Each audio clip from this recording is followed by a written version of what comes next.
this time, we will have another senatorial number 30 sa balota, JV Hinlo!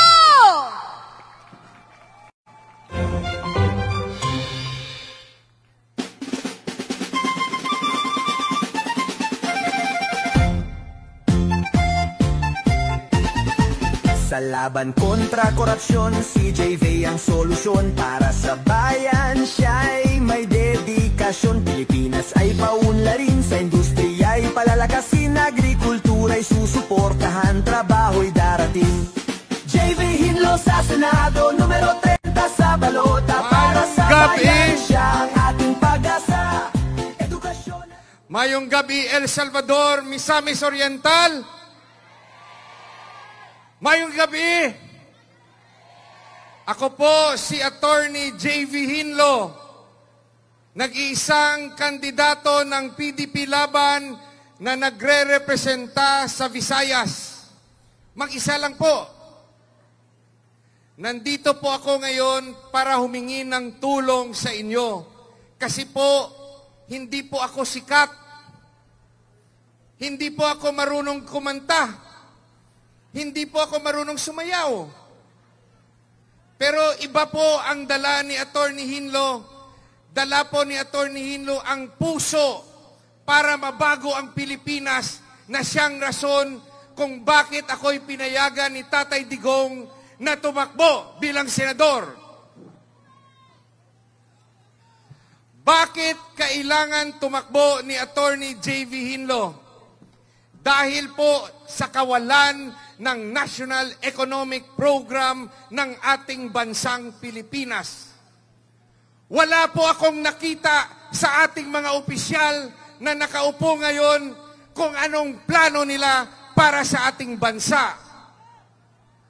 Ang sa kanila lang po, atake, atake, atake, reklamo, reklamo, reklamo. Pero anong gagawin natin pagkatapos? Anong gagawin natin? Sasayawan lang ba namin kayo? Lang ba kami para sa inyo? Mag-isip kayo, Misamis Oriental. Ang ating mga politiko, sinanay tayo sa isip ayuda. Lahat tayo sinanay.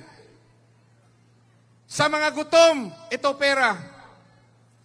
Sa mga walang pang-hospital, ito po, libreng hospital. Sa mga hindi makapunta ng eskwela, ito scholarship. Bilyon-bilyon po na pera ng Pilipino ay binibigay sa ayuda. Libre, libre, libre. Pero ang tanong ko, nagbago ba ang buhay ng karamihan sa Pilipino? Naging mayaman ba tayo o mahirap pa rin? Mayaman o mahirap pa rin? Ano ba gusto nyo, kapwa ko Pilipino?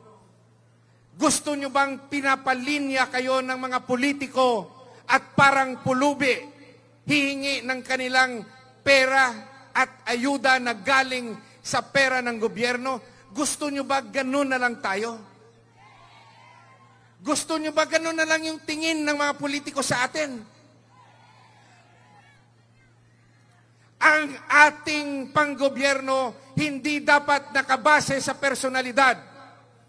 Ang ating gobyerno dapat nakabase sa mga leader na may programang solido para maihaon ang Pilipinas sa kahirapan. Tama o mali? Hindi ko kailangan magsipsip sa inyo at lumuhod para tulungan nyo. Minsan lang po darating sa Pilipinas ang leader na katulad ko at katulad ng mga kasamahan ko sa PDP, handang ialay ang aming runong, ang aming programa para mabago ang ating bayan. Nakakasawa na po. Paulit-ulit ang mga senador, pabalik-balik. Pabalik-balik ang mga congressman. Pabalik-balik ang mga mayor. ilagay naman natin si Macmac Tan bilang mayor. Gusto nyo ba? Mayor Macmac Tan. Pasalamatan rin natin at tulungan si Governor Juliet Uy. Gobernadora Juliet Uy, nandito po ang senador ng Visayas, tutulungan ang inyong probinsya. Mga kababayan ko, ano ang dapat na programa na kailangan ng ating bayan? Ang dala ni Attorney Hinlo, una, bigyan natin ng permanenteng solusyon ang problema sa korupsyon. Mga kababayan ko,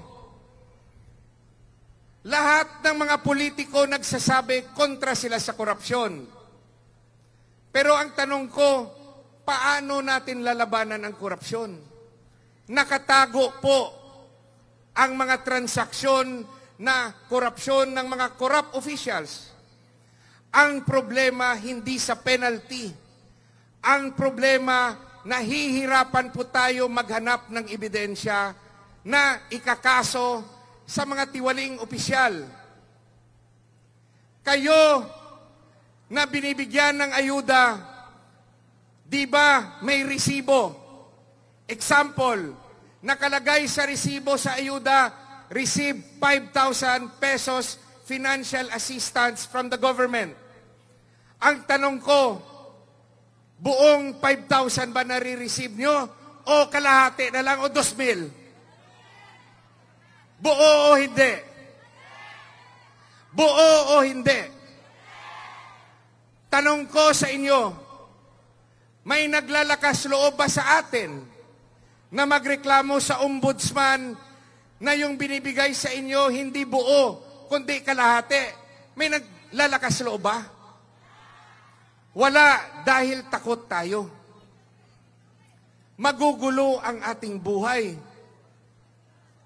Kaya sa ganyang realidad, patuloy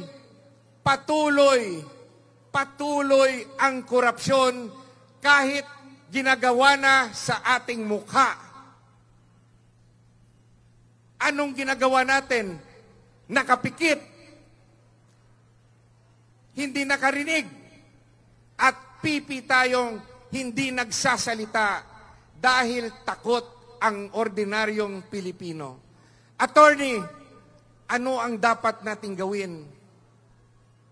Imumungkahi ni Attorney J.V. Hinlo ng isang Senador Hinlo na amyendahan ang Data Privacy Act, Bank Secrecy Law, at Foreign Currency Act, kung saan bibigyan natin ng kapangyarihan ng ombudsman na imbestigahan ang tagong yaman at bank deposit ng mga politiko. Kahit walang court order. Bakit ko nasabi yun? Dahil kita ng ating mga mata, politicians, naka-Hermes.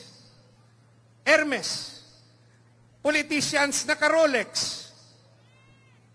Politicians, ang gagara ng sasakyan. Pero tayo, si Atty. Hinlo nag-grab taxi. Naging undersecretary po ako ng DILG for 1.5 years. Naging director ako ng Land Bank of the Philippines, pinakamalaking bangko ng gobyerno. Naging commissioner ako ng Presidential Anti-Corruption Commission for around 5 months. Pero yung bahay ko, bago ako naging undersecretary at bahay ko ngayon, ganun pa rin. Hindi naging abusado, hindi naging corrupt na opisyal si Atty. Hinlo. Kaya nga wala akong tarpaulin. Wala akong billboard. Meron ba akong billboard dito sa inyo? Hindi niyo ako kilala, di ba? Dahil si Atty. Hinlo hindi naging epal. Dahil si Atty. Hinlo hindi naging sip-sip kay Pangulong Duterte. Alam niyo ba kung sinong tumutulong sa akin sa tarpaulin ko? ang ABP party list. Saan ka makakita, senador, tinutulungan ng party list dahil walang pambili ng tarpulin?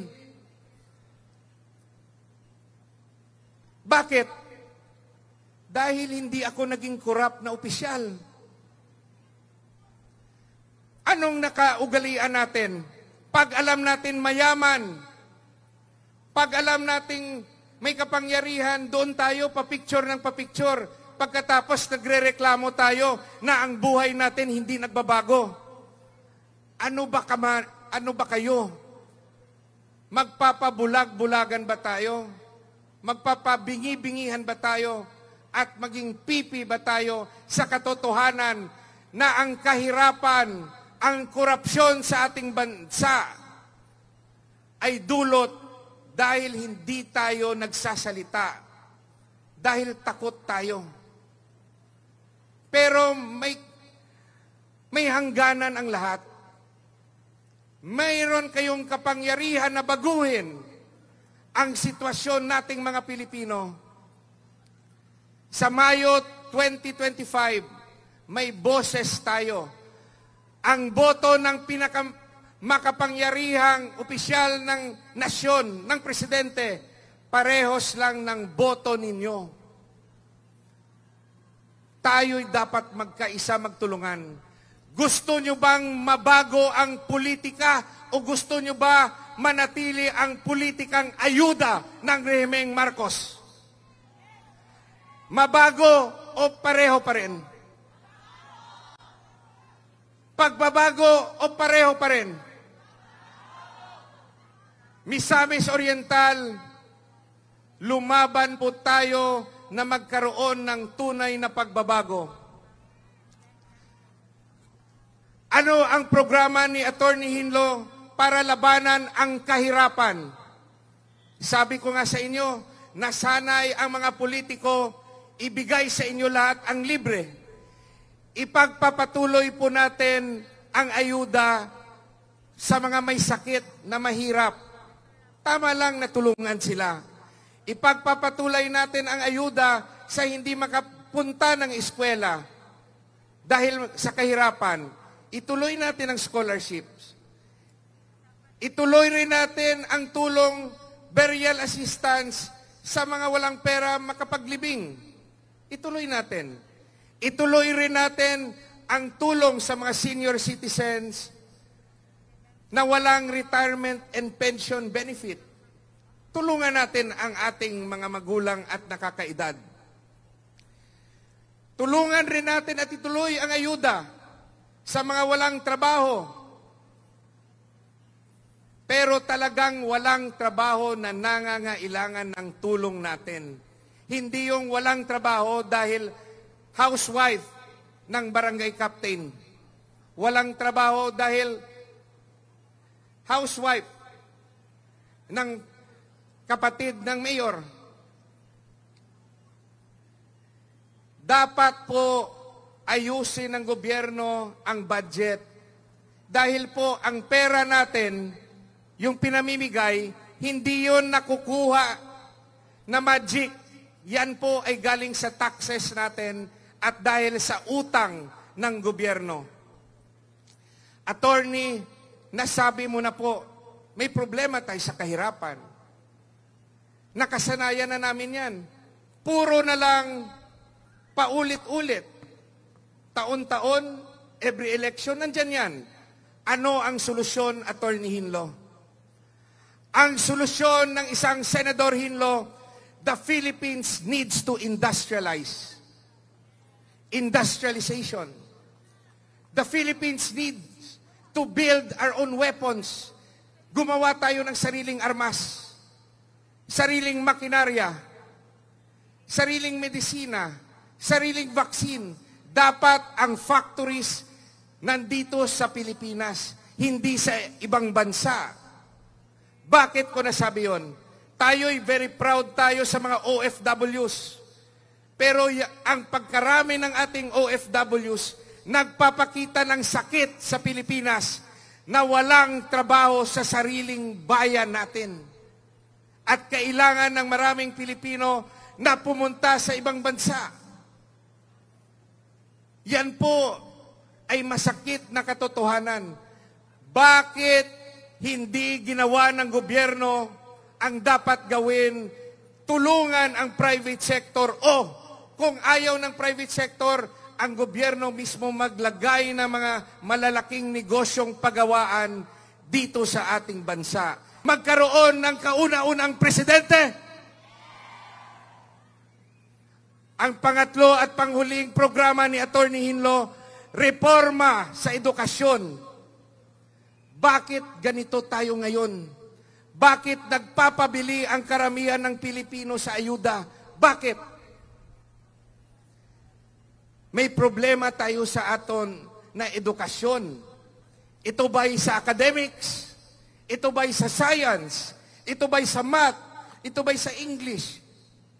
Probably, pwede.